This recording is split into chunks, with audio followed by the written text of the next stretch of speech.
Yeah, the vacancy in room 10 was kind of inspired by, I was telling you that I started writing pilot TV pilots and sort of trying my hand at screenwriting. The very first one I wrote was called The Sycamores, and I sat down with a few of my colleagues at the university and they read it and we talked it over and it got optioned a couple times. I kind of ripped that off a little bit. Nothing ever sort of happened with it, and I remember really liking the setting and kind of where I was head with it. So I just kind of took that and started exploring this sort of rundown seedy motel.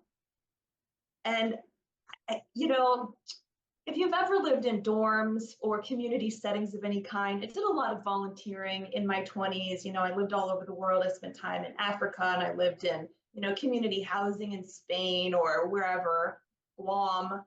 And I think just when you're in I haven't lived quite in an apartment complex like that, but in a setting where you're close knit with a lot of very unique characters, what a fun kind of place to explore. Everybody's close, everybody's in each other's business.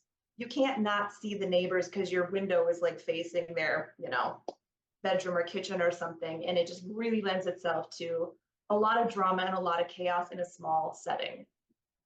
So talk about Henry in this regard, and what Anna's trying to uncover within Henry's residence at this place as an art studio. I gave him an art studio there, as odd as that seems, because I think capturing like the working class teacher on a teacher's salary who's trying to, who can't afford an art studio, who's wanting to kind of, I guess, escape in a way, not happy in the marriage, needing a place to sort of be himself and express himself. And then somebody gave him like an almost free, super cheap deal at this location for ulterior motives, but he didn't know that. And so it's all really strange. I don't think you don't think of like older woman sipping martinis on a unicorn floaty in the community pool and an artist upstairs, with windows open in the heat of the summer and a bunch of kids running around getting like Swiss cheese thrown at them by their mothers who are, drinking Slurpees and big gulps. And I just, again, it's like, I think I get pinged a lot for this book by people because, some readers will say that I like a really gritty atmosphere. It's a big stretch from On a Quiet Street where everybody is sort of, I don't know, upper middle class at least. And maybe it's a little harder for your average person to relate to because it is such a kind of a weird setting.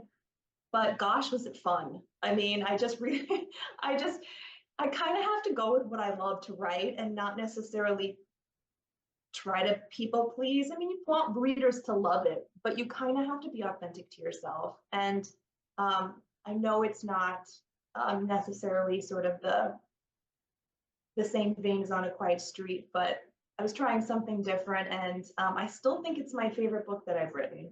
I think it really just is the ensemble of people. And Cass, I think Cass was so fun to write because she was a little bit similar to Paige. Really, I mean, she doesn't know how to talk to a kid. She talks to them like they're adults. She's completely sort of not self-aware of how she comes off. She's a little, as like her ex called her, a rough around the edges. And I think sometimes protagonists tend to be sort of the sort of prim and proper innocent victim that stuff happens to. And I really wanted to make her, I don't know, gritty isn't the word I'm looking for. Just extra flawed, I guess, in her attempts to fix her life, down on her luck, pretty desperate, maybe doesn't make the best choices, but you still like her. At least I do. Not everybody does. And it's fun to create that. It's something, for me, it was just something different to try, and a headspace that I wanted to get in with her. Because I feel like every author that I've heard kind of talk about that is so different from the other. People think that I have like actors in mind, or I see, some famous actor in this particular role.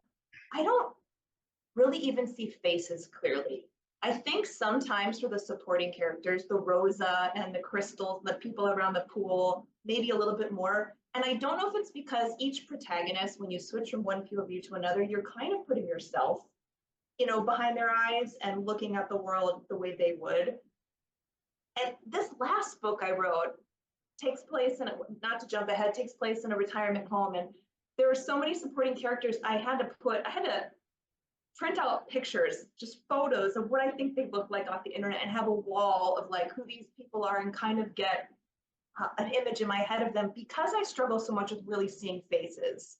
They're just sort of a sense of a person, and not too specific. And I'm not really sure why that is. I don't know how else to explain it either. Nothing ever happens here.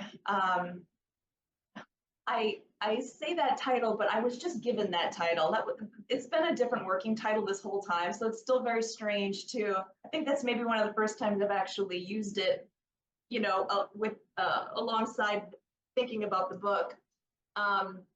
It takes place in northern Minnesota in the winter, and I'm from Minnesota, and so it was sort of a nod back to my hometown. And winters are brutal. We're actually the first coldest major city in the US, and Anchorage, Alaska is number 2. So if that tells you anything about it being a little worse than you probably imagine when you think of Minnesota. So it was, again, the setting really was almost like an extra character in the book. And it takes place at a retirement home. There's 2 protagonists who are both kind of facing tragedy, and a group of older folks. One of the protagonists works at the retirement home, and they've all decided to try to solve this mystery themselves and get overly involved in what happens. And as you can imagine, if you've read any of my books, things start to snowball. All the storylines tie together. There's 3 protagonists in this one.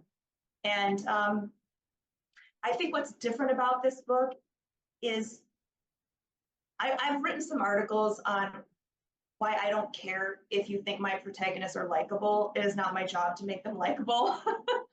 I want to make them unique and different and charismatic and determined and all this stuff, but likable, okay.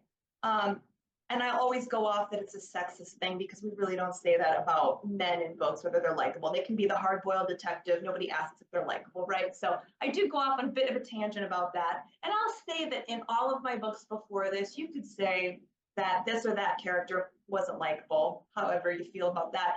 These 3 characters are all very lovable. I think all 3 of them, I think I, tried to have them keep their, the intensity and quirks, but still have them be just really sort of well-meaning, lovable people, and how their stories combine together, because they're so, kind of coming from such different places, is unique to anything I've done before too. So I'm excited about this one for sure. Doesn't come out till February. Seems always like such a long wait.